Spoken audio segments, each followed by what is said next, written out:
à tirer une balle dans ses propres pieds. Là, maintenant, on n'a plus de Nations Unies. C'est terminé. C'est terminé. Quand on pense de cette façon un État massacreur, un criminel contre l'humanité, mais c'est une honte, pas seulement pour l'ONU, mais pour la planète entière.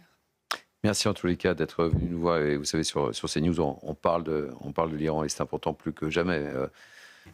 Il y a eu des morts et des morts. Et s'il ne se passe pas quelque chose là, maintenant, ces morts n'auront servi, hélas, à rien. C'est ça la réalité. On ne peut pas dire ça parce que, en tout cas, c'est un peuple qui est en train de se battre. C'est un peuple qui va gagner parce que. Mais c'est pour ça que je vous dis ça. Il a décidé de gagner, mais à quel prix ?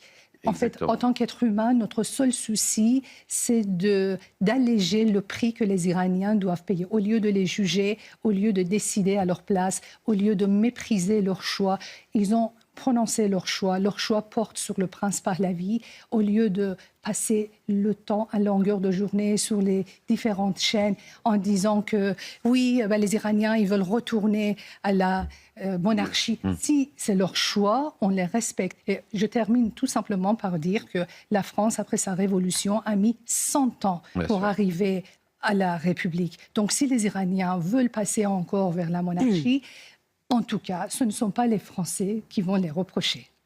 Merci en tous les cas d'être venu nous voir et c'est important et on ne cessera pas de parler de l'Iran sur l'antenne de CNews. Merci beaucoup Manaz Shirali. Je rappelle que vous êtes sociologue et spécialiste de l'Iran. Merci beaucoup. Chose promise, chose due, on va terminer avec Rachida Dati. Longue interview chez nos confrères